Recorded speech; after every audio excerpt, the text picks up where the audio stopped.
We're back again painting the entire Hoenn Map.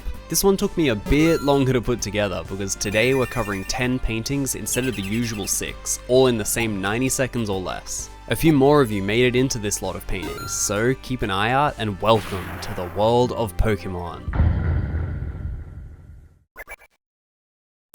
We're starting off strong today with one of my favourites from today's bunch. It's the markets from Slateport City. We'll get to the rest of the city too though, don't you worry. I had a few different camera angles we could tackle this one from. I'll throw the thumbnails up on screen again since they disappear pretty fast in the time-lapse. I try not to spend too long on them though because I could easily spend an hour just toying around with different ideas for how the painting could go. If I'd let myself, then I'd be sitting around for far too long without actually painting anything. Coming up with the ideas is probably the most rewarding part of making art for me. I just love daydreaming and thinking up some fun scenario or world building project or whatever it is, so the thumbnailing stage is great because it's all the freedom to craft whatever world I can think up without any of the pressure yet to make something that actually looks good. And all of the thumbnails I doodled there, I actually liked a decent bit, but I went with this one because looking out into the markets from behind one of the stalls just felt way more impactful, I guess. Makes you feel like you're the store vendor or something. I actually got a few suggestions from you guys for what the different stalls here should sell. PageMade suggested a plushie store that has toys of the Hoenn gym leaders, since they'd be like the big name celebrities of the region, which was a super fun idea. They won't pop up till near the end since they were a last minute addition, but they're probably my favorite part of the painting overall. Icy Skies, a regular in these videos by now, also had the fun idea to throw in some Wooper that are up for adoption. You know how when you go to a carnival and they have those games where you can keep the fish you catch as a pet? I love the thought of Wooper being the Hoenn stand-in for that. It'd feel way more special too since they're not from this region. I could go on for a while with this one, but we've got more paintings to cover, so let's move on to Slateport City. With Slateport City, I wanted to try out something a little bit different. With previous episodes, I've kept each area to one painting because covering the entire Hoenn map is kind of a mammoth project. It's huge and is probably going to total 70 plus paintings by the time I'm done with it. But I refuse to compromise on having fun and properly exploring each area. So this time I decided to break the city up into its different sections. The next few paintings cover the contest hall, the shipyard, and the museum because leaving here without painting those spots, I just feel like I'd missed something too important, you know? But that's obviously a much more huge undertaking. So for each of them, I set myself a 2-hour time limit as an extra challenge, which I kind of stuck to. Almost. Well, I guess not really with this one. It ended up being 3 hours, so challenge failed. Oh well, they can't all be winners, so let's just shuffle along into that contest hall. So this is one of those paintings I came into with a pretty clear idea already of what I wanted to do. Montrai left a comment saying their favorite Hoenn Pokemon was Shedinja, and that was all I needed to hear. Shedinja has one of the more unhinged dex entries in the series. Because apparently, if you stare into the hole on the back of its lifeless husk, you can kiss your soul goodbye. I guess being a contest judge isn't quite the cushy job it appears to be. With this one, I really wanted to focus more on storytelling, something I think I've mentioned before that I'm pretty weak with. A lot of these paintings are just a zoomed out view of each area, which is still a lot of fun, but I'd like to work in more of a story that you can actually follow along with that moves between them all. I've got my little guy Carrot in most of them, but I might have to actually take a stab at making a comic page or something like that for a future route. That could be a lot of fun. I also thought it'd be fun to have a Seviper and Zangoose competing, but that since those two are sworn enemies in the games, rather than actually participating in the contest, they'd be too busy fighting each other instead. Both of them, by the way, were viewer suggestions, so Salt21 and Sir Cat, I hope I did your favorite Pokemon some justice. I had to save Carrot's life right at the end here too though. He's covering his eyes, so he makes it out unscathed. Can't say the same for that poor old judge though. On to the Slateport Shipyard. This is the last one I set a time limit to, and I just barely made it by 2 hours and 6 minutes, which I'm gonna count as a success. Do you know how hard it is to try and concept and finish a painting in just 2 hours? It's not like you can just paint faster or everything comes out a mess, and then it just wasn't really worth doing in the first place.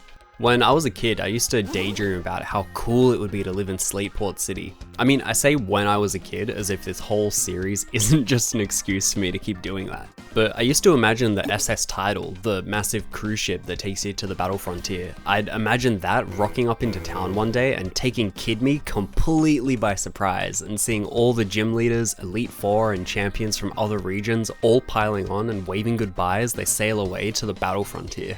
Just think about how cool that'd be. You at 7 years old running down to the docks and seeing all the trainers you admire waving goodbye and towering way above you on this enormous cruise ship, knowing that they're all sailing away to fight in the biggest tournament the world has ever seen. The excitement that'd build, knowing that in just a few weeks you get to see the most intense battles between the strongest trainers in the world airing live on your TV back home.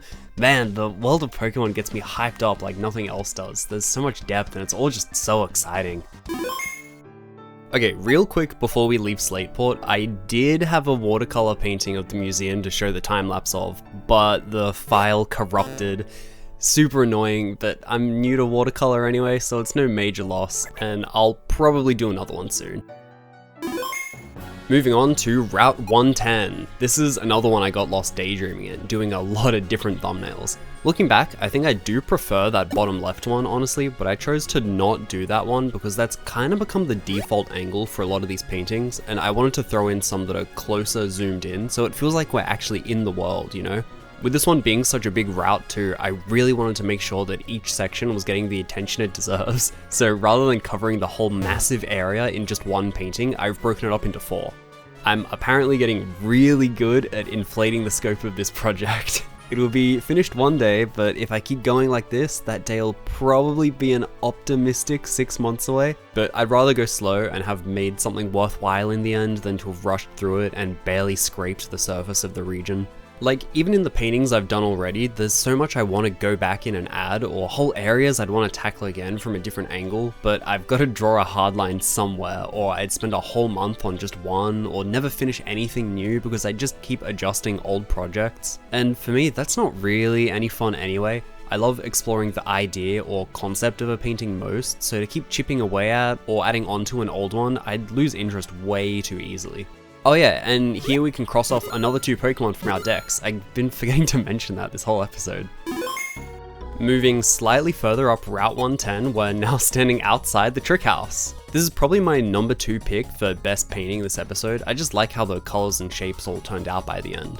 It's weird, you'd think that as you go along with the art journey, you'd get better at making things you like with more consistency, which I guess kinda happens, but you also just keep raising the bar for what you now consider to be good, your new default standard, I guess. And so in this series, there's a handful of paintings that I just straight up think are good, no further critique or comment needed. But most of the time I'll finish a painting and feel like, is this really something I want to show off? Maybe I should redo it. And I never do. I feel like that'd be hiding an important part of the journey. It's important to me to be showing off the failures as well as the successes. But I don't know, I think a bit about a year from now, I don't think I'll have changed my opinion much on the ones I do like. I'll be able to pick them further apart, sure, but I don't think I'll have swapped over to suddenly hating them either. But I do wonder if, as I get better, will my future bottom of the barrel paintings start to look as good as my best do today? And if they do, then will I still hate the worst paintings that I make regardless of how good they more objectively look? I'm not sure. I think about this a bit, but clearly don't know the answers. So you should all tell me your thoughts and let me know if you've had this experience as well. Alright, we've made it to Cycling Road, the source of the hardest fight in the whole game. For me as a kid, it was always a toss-up between the Broly fight and the May fight here for which one I'd struggle more with. I never knew you could just skip the Doofa gym and come back whenever later on, so at both of these spots, I remember I'd just sit there resetting my game over and over to fight again whenever I'd lose, just hoping that I'd get a critical hit or that they'd miss or something like that. My poor boy Carrot here doesn't have that luxury of constant resetting until he wins though, so best of luck Soldier, Grovyle v Combusken is going to be one tough fight. Drawing the Pokemon in each of these paintings is really tough. The focus is on the actual world for the most part, so I haven't put as much time into the creatures. I might have to do a sketchbook time-lapse video where I just practice drawing Pokemon for a few hours because they're for sure one of the weakest links in these paintings. When you have a limitation like that though, at least for me, I think it's better to try leaning into it rather than cover it up. I'm not good at drawing Pokémon, but rather than hiding them, I instead try to make them look a bit goofier. With this painting, I actually took a few days between when I finished the map and added the Pokémon because I was dreading working on them. But then when I did come back, I stopped trying so hard to make them look correct and instead just had fun with it, deliberately squashing them down and giving them a dumb, goofy vibe. You can always do studies later, so it's never worth letting stress pile on like that, and if you're getting frustrated working on a project for too long, you can find a creative way to wrap it up like this. Some middle ground where it's definitely done but didn't require you to force yourself to work on it. Okay, we're on the fourth and final painting of Route 110, so here we get our first sneak peek at the next big city. Didn't thumbnail too much with this one. Sometimes I just get lazy and want to jump straight to painting, which usually isn't a great idea. You're almost always better off planning out more before jumping in, but like, sometimes you just feel like turning your brain off and painting, you know? Even if it makes for a less interesting painting in the end, you're better off having fun along the way. That said, I did get lucky this time. I don't think my lack of planning made much of any negative impact on the end result. Sometimes you just feel like jumping right into it, and as long as you roll with the mistakes you're inevitably gonna make instead of trying to fight them, then it'll turn out alright. Whenever I paint like this, I try to keep asking what if. What if instead of green, I throw in a blue tree? Or what if I deviate more from the actual map in this corner? Just whatever. Asking questions like this lets me explore the ideas more easily and make stuff up as I go, and a lot of the time is what saves a painting from disaster.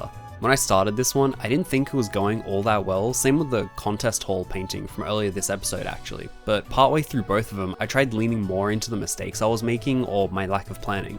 I think it works just because you stop fighting yourself and let go a little of whatever expectation you had for how it should turn out. When you can drop all that weight, it makes it way easier to try out new things and make something better in the end.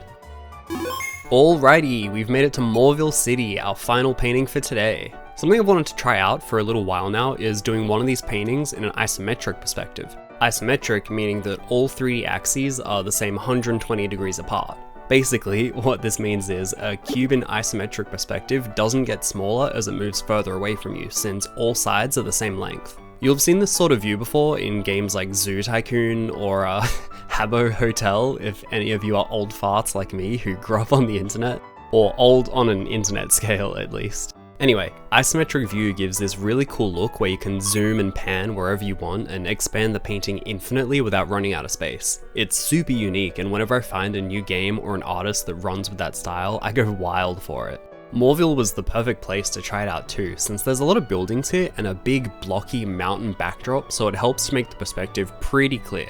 You'll mostly see ISO art in a pixel art style because it's hard to nail the more pixels you add in. With pixel art, you can make a tile set that slots together nice and neat, so you can take it one piece at a time. But tackling this in a painting, that grid disappears fast as I paint over it. And even if I left it on top, it'd be tough to keep in line with as I add more stuff that's less blocky and rigid like the trees.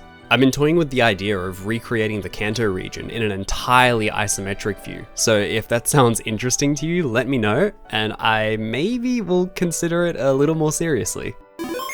Surprise announcement time instead of a sneak peek today. I've had a few people ask if they could download these paintings to use as phone or desktop backgrounds, which is super cool. I love that people are liking these enough that they'd want to see them so much. So I've put a bunch of them together on a Patreon page, totally for free. I wouldn't charge people for these, it's just a convenient spot to have them all up for download. But I'm also going to upload the project files for these paintings as well as like sketchbook scans and all that sort of thing. So they're there if you want them, top link in the description. And that's all, bye bye.